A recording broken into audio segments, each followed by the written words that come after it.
Welcome to my YouTube channel. Present నేనైతే తిరుపతిలో ఉన్నాను. ఇంతకుముందు తిరుపతి వచ్చినప్పుడు దేవస్థానం యొక్క పూర్తి ట్రిప్ ఇక్కడ ఛానల్లో పెట్టలేదు. ఇప్పుడైతే పూర్తి ట్రిప్ ఇక్కడ అప్లోడ్ చేస్తున్నాను. అలాగే ఇక్కడ కొన్ని ముఖ్యమైన విషయాలు కూడా తెలుసుకునే ప్రయత్నం చేద్దాం. అసలు ఘాట్ రోడ్ యొక్క చరిత్ర ఏంది, దీన్ని ఎప్పుడు నిర్మించారు, శ్రీకృష్ణ దేవరాయల విగ్రహం శ్రీవారి టెంపుల్లో ఎందుకు ఉంటుంది అనే విషయాలు తెలుసుకుందాం. నేనైతే ఫస్ట్ వెహికల్లో కొండపైకి వచ్చేసి యాత్రి సదంత్రి మినీ కళ్యాణ కట్ట అంటారు, అక్కడైతే గుండెలు అయితే గీకుతున్నారు. సో నచ్చి గుండు గీయించుకుంటున్నాను. మేము 300 టికెట్స్ స్పెషల్ ఎంట్రీ దర్శన్ టోకెన్ని జనవరిలోని బుక్ చేసుకున్నాము. ఏప్రిల్ 6కి ఈవినింగ్ 8 o'clock దర్శనం ఉన్నది.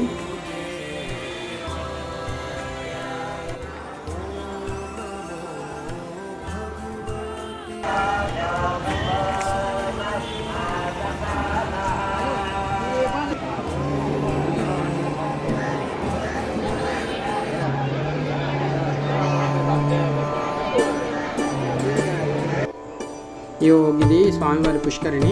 ఇక్కడ అందరు వచ్చి ఫస్ట్ అయితే స్నానాలు చేస్తున్నారు. లొకేషను, ప్లేసు, వాటరు మస్తు గమ్మత్తున్నాయి.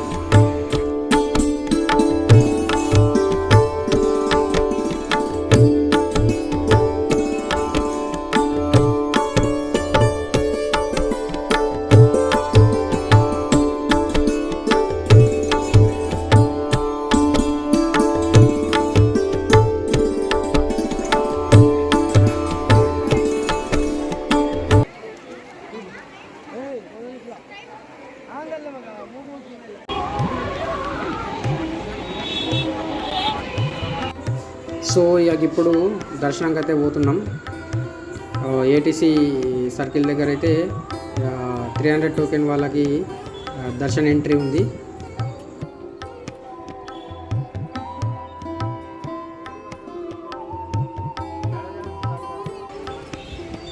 నైన్టీన్త్ సెంచరీ ప్రారంభంలో తిరుపతి నుంచి తిరుమల రావడానికి భక్తులు అనేక ఇబ్బందులు పడేవారు.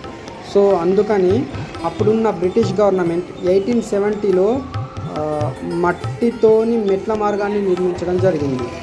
సో మళ్ళీ 1933లో టీటీడీ బోర్డు అనేది ఏర్పాటు చేయడం జరిగింది. వాళ్ళు సిమెంట్తో ఇప్పుడున్న శ్రీవారి మెట్లని డెవలప్ చేయడం జరిగింది.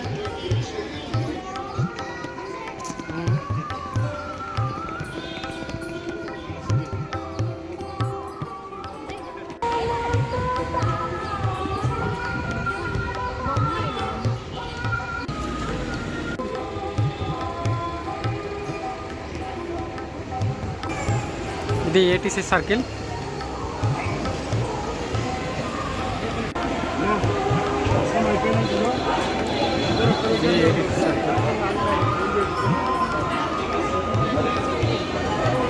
సో మనకు 300 ఎంట్రీ అయిపోయింది. 300 దర్శనం టికెట్ ఎంట్రీ.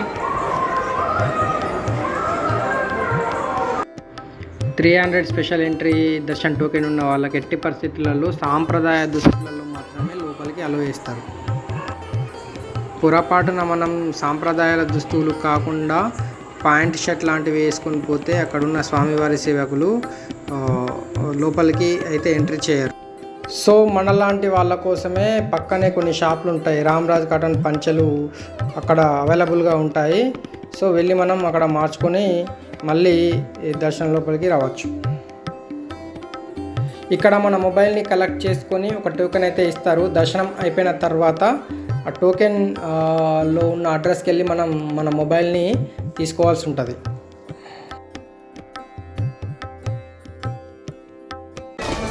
శుభం కరోతు కళ్యాణం ఆరోగ్యం జన సంపద శత్రుబుద్ధి వినాశాయ దీపజ్యోతిర్నమస్తుతే.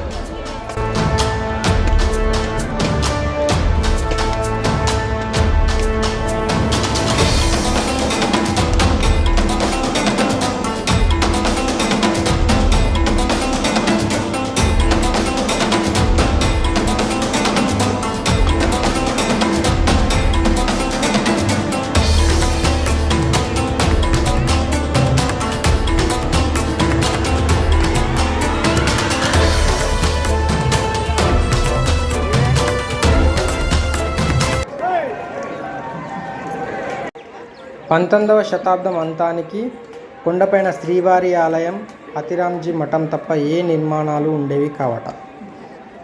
సో పూజారులు కూడా అప్పుడు కొండ కిందనే కొత్త ఊరు అనే ఊరు ఉండేదట. అక్కడి నుంచే వాళ్ళు వచ్చి స్వామివారికి పూజలు చేసి మళ్ళీ తిరిగి వెళ్ళేవారట.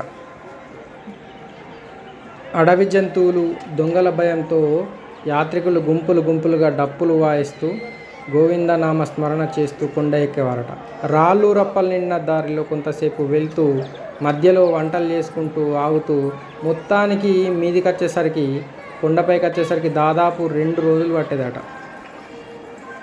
కొండపైకి నడిచి వెళ్ళే సామర్థ్యం లేనివారు అంటే వృద్ధులు, అంగవైకల్యం ఉన్నవారు, చిన్నపిల్లల్ని డోలీ కూలీలు అనేవారు ఉండేవారట. వాళ్ళు కావడి బద్దకు 2 సైడ్ల కుర్చీలు కట్టి దాంట్లో వాళ్ళని కూర్చుండబెట్టి పైకి తీసుకువెళ్ళేవారట.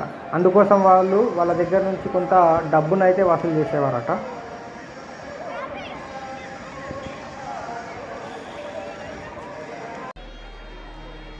ఇప్పుడంటే కొండపైన సకల సౌకర్యాలు ఉన్నాయి, కానీ ఒకప్పుడు యాత్రికులకు సౌకర్యాలు ఏర్పరచాలంటే చాలా కష్టమయ్యేదట. ఎందుకంటే అక్కడ ఎవ్వరు ఉండేవారు కాదు. తిరుమలలోనే ఉన్నామంటే విపరీతమైన చలి, దానికి తోడు ఆ ప్రాంతమంతా దట్టమైన అడవిలో జంతువులు చాలా ఉంటాయి. అలా అని కొండ మీద ఉండడానికి ఎవరు ఇష్టపడేవారు కాదట. ఈ ప్రాబ్లమ్స్ అన్నీ అధిగమించాలని కొండ మీద ఒక ఊరు తయారు చేస్తే బాగుంటుందనే ఆలోచనతో అక్కడ జనవాసం ఏర్పరచాలని ప్రయత్నించారు. అలా ఒక ఊరు తయారైంది. మొదట్లో అక్కడ 200 నుంచి 300 కుటుంబాలు ఉండేవట. స్వామివారిని చూడవచ్చే భక్తులకు ఈ కుటుంబాలే మొదట్లో అన్ని సౌకర్యాలు కల్పించేవారట. కాలక్రమేణా తిరుమలలో అంటే కొండపైన ఉండేవారి సంఖ్య 25,000కు పెరిగింది. సో ఇంత జనాభా పెరిగేసరికి భక్తుల రద్దీ కూడా పెరగడంతో 30 సంవత్సరాల క్రితం వారిని తిరుమలలో ఖాళీ చేయించి తిరుపతిలో స్థిర నివాసం కల్పించారు.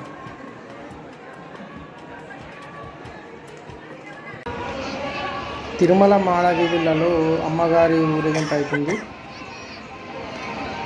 ఇక్కడ సెంటర్ ఆఫ్ అట్రాక్షన్ మాత్రం ఈ ఏనుగులే.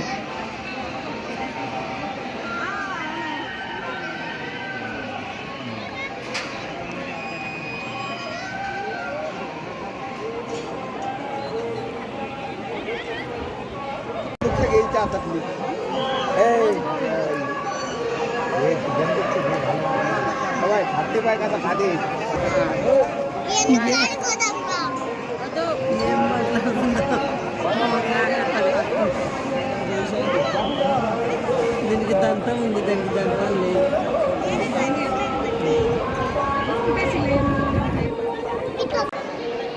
మా పాప ఏనుగులను చూసి ఫుల్ ఎగ్జైట్ అయింది. ఎందుకంటే ఎప్పుడు మొబైల్లో చూడడం తప్ప డైరెక్ట్ వెళ్ళలేదు కాబట్టి ఫుల్ ఎగ్జైట్ అయిపోయింది.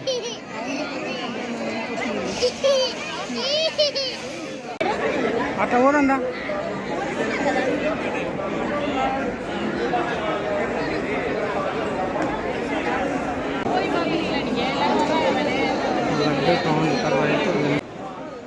సో స్వామివారి దర్శనం అయిపోయిన తర్వాత మనం నేరుగా లడ్డు కౌంటర్కి అయితే వస్తాము.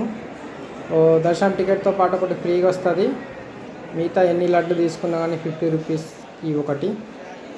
కౌంటర్స్ మొత్తం చాలా ఉంటాయి, అసలు డిలే ఉండదు ప్రాసెస్.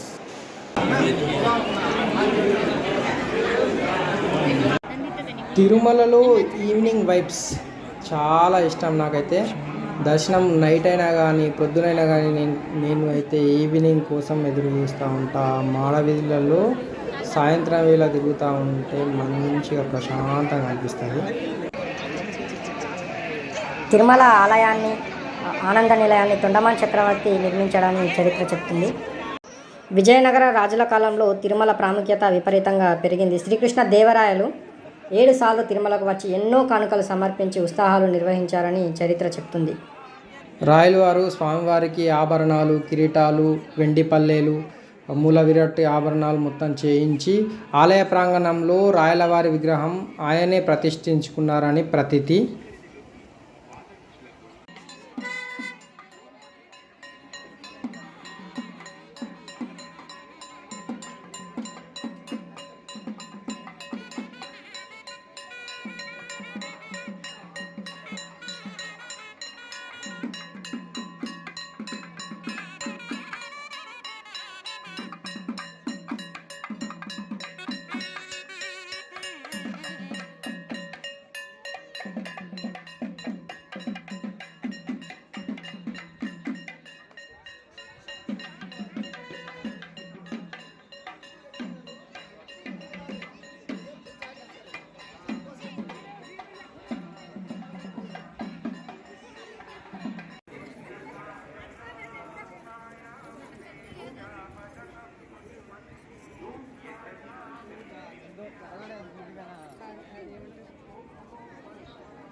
प्रणम्य शिरसा देव गौरीपुत्रं विनायकम्।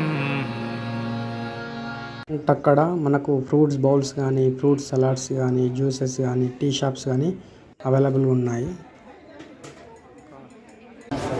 మనం ఏ తీర్థయాత్రకు వెళ్ళినా కానీ మన ఫ్యామిలీ లేడీస్ ఖచ్చితంగా తిరగాల్సిన ప్లేసెస్ ఇవన్నీ. అక్కడున్న షాప్స్ ఇక్కడ స్పెషల్ ఏంటంటే శ్రీవారి ఐడల్స్ ఉంటాయి కదా, విగ్రహాలు, అవి ఇక్కడ చాలా బాగున్నాయి.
ఎంత నైట్ అయినా మనకి ఇక్కడ టీ స్టాల్స్ కానీ ఫుడ్ కౌంటర్స్ కానీ చాలా అవైలబుల్గా ఉంటాయి.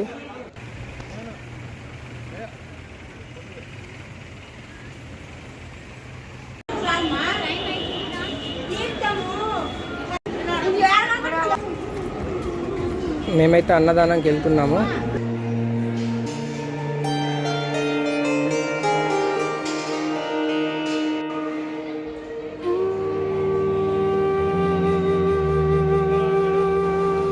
తిరుపతిలో ప్రతిరోజు అన్నదానం ఉంటుంది.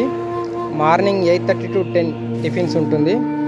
మళ్ళీ 11 to 4:30 వరకు ఆఫ్టర్నూన్ మీల్స్ ఉంటుంది.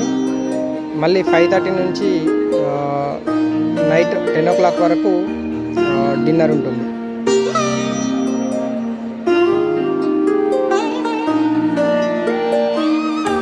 అన్నదానం చేసే భవంతికి ఎదురుగా శ్రీవారి పరకమని ఉంటుంది. అంటే మనం హుండీలో డబ్బులు వేస్తాం కదా, అవి ఇక్కడ డైలీ లెక్కిస్తారు.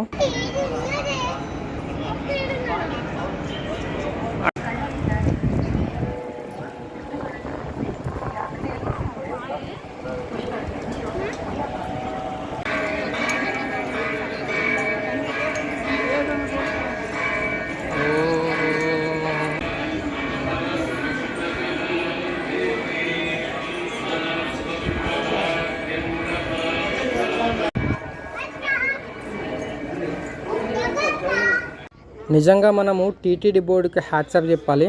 ఎందుకంటే ప్రతిరోజు తిరుమలకి ఒక 80,000 మంది భక్తులు వస్తారు. మళ్ళీ క్యూ లైన్లో ఉండే 80,000 మంది భక్తులు ఉంటారు. టోటల్గా ఒక 1.5 నుంచి 2 lakhs మెంబర్స్కి కొండపైన ఎటువంటి ఇబ్బందులు లేకుండా వాటర్ ఫెసిలిటీస్, ఫుడ్ ఫెసిలిటీస్, మిగతా వసతుల ఫెసిలిటీస్ అయితే చాలా బాగా కల్పించారు. ఎక్కడికక్కడ జలప్రసాదాల పేరిట డ్రింకింగ్ వాటర్ అయితే ప్రొవైడ్ చేశారు. ఇది అనంతల్వార్ల తోట. ఇక్కడ చాలా రకాల పువ్వులు అయితే పెంచుతారు. ఆ పువ్వులని స్వామివారి కైంకర్యాలకై వాడతారు. అంటే ఇక్కడ పూసే ప్రతి పువ్వు కూడా స్వామివారి పూజ కోసం మాత్రమే యూజ్ చేస్తారు.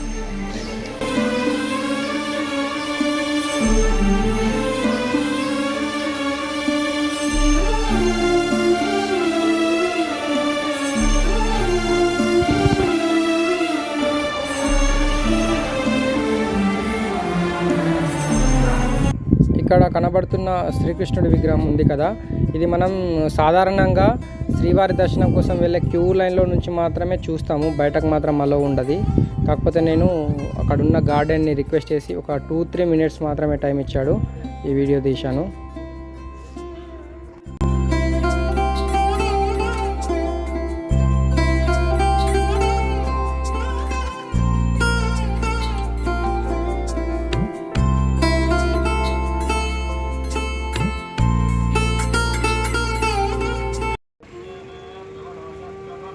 శ్రీవారి మ్యూజియం తిరుమలలో చాలా టైం తీసుకున్నాం. మేము 3 డేస్ ఉన్నాము, అన్నీ చూద్దామని, మ్యూజియం చూద్దామని ఎంతో ఆతృతగా అయితే వెళ్ళాము. మ్యూజియం అయితే బాగుంది, కాకపోతే అది రీకన్స్ట్రక్షన్లో ఉంది కాబట్టి 6 months లోపలికి అలో చేయరని చెప్పారు అక్కడ ఉన్న గార్డెన్స్ వాచ్మెన్స్.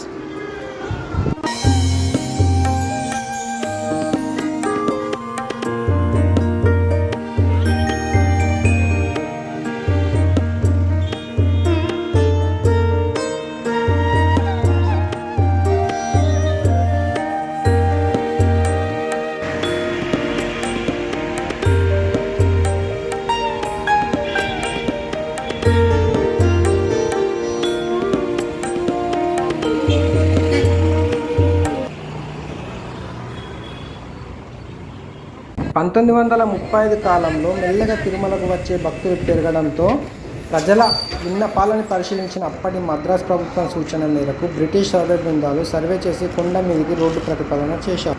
ప్రముఖ ఇంజనీర్ మోక్షగుండం విశ్వేశ్వరయ్య గారి పర్యవేక్షణలో 1943 సంవత్సరంలో ఘాట్ రోడ్ పనులు మొదలుపెట్టి 1944 ఏప్రిల్ మాసంలో పూర్తి చేశారు. నేను ఎప్పుడు తిరుమల వెళ్ళినా డే టైంలోనే వెళ్ళాను. ఒకసారి నైట్ టైంలో కూడా ఎలా ఉంటుందో చూద్దామని కొండపైకి దిగి మళ్ళీ వెళ్తున్నాను కొండపైకి. లైట్స్ పైనుంచి చూస్తే చాలా బాగుంది.